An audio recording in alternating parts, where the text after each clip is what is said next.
Assembly ఎన్నికల్లో ఓటమి తర్వాత బీఆర్ఎస్ నుంచి నేతలు వరుసలు కొనసాగుతున్నాయి. తాజాగా ఆ పార్టీ మరో బిగ్ షాక్ తగిలింది. మహబూబాబాద్, ఆదిలాబాద్ మాజీ ఎంపీలు సీతారాం నాయక్, గోడెం నగేష్, హుజూర్ నగర్ మాజీ ఎమ్మెల్యే శానంపూడి సైదిరెడ్డి, కొత్తగూడెం మాజీ ఎమ్మెల్యే జలగం వెంకట్రావు బీజేపీ తీర్థం పుచ్చుకున్నారు. బీజేపీ జాతీయ ప్రధాన కార్యదర్శి, తెలంగాణ రాష్ట్ర వ్యవహారాల ఇన్ఛార్జ్ తరుణ్ చుగ్ సమక్షంలో వీరు నలుగురు బీజేపీలో చేరారు. బీజేపీ కండువాలు కప్పి పార్టీలో సాదరంగా ఆహ్వానించారు. ఈ కార్యక్రమంలో తెలంగాణ బీజేపీ నాయకులు లక్ష్మణ్, ఏలేటి మహేశ్వర్ రెడ్డి, పొంగులేటి సుధాకర్ రెడ్డితో పాటు పలువురు పాల్గొన్నారు. కాగా ఇప్పటికే పలువురు బీఆర్ఎస్ నాయకులు బీజేపీలో చేరిన విషయం తెలిసిందే.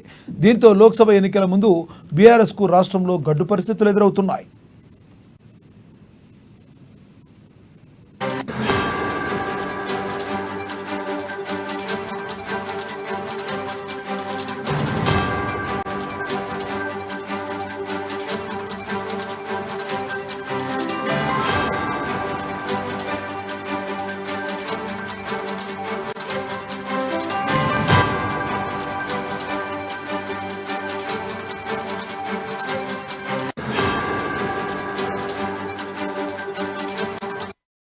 బ్రేకింగ్ న్యూస్ చూస్తున్నాం. తెలంగాణ అసెంబ్లీ ఎన్నికల్లో ఓటమి తర్వాత బీఆర్ఎస్ నుంచి నేతలు వరుసలు కొనసాగుతున్నాయి.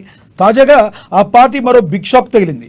మహబూబాబాద్, ఆదిలాబాద్ మాజీ ఎంపీలు సీతారాం నాయక్, గోడెం నగేష్, హుజూర్నగర్ మాజీ ఎమ్మెల్యే శానంపూడి సైదిరెడ్డి, కొత్తగూడెం మాజీ ఎమ్మెల్యే జలగం వెంకట్రావు బీజేపీ తీర్థం పుచ్చుకున్నారు.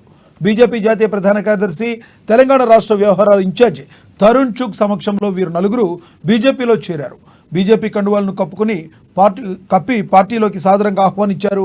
ఈ కార్యక్రమంలో తెలంగాణ బీజేపీ నాయకులు లక్ష్మణ్, ఏలేటి మహేశ్వర్ రెడ్డి, పొంగులేటి సుధాకర్ రెడ్డితో పాటు పలువురు పాల్గొన్నారు. కాగా ఇప్పటికే పలువురు బీఆర్ఎస్ నాయకులు బీజేపీలో చేరిన విషయం తెలిసిందే. దీంతో లోక్సభ ఎన్నికల ముందు బీఆర్ఎస్కు రాష్ట్రం గడ్డు పరిస్థితులు ఎదురవుతున్నాయి.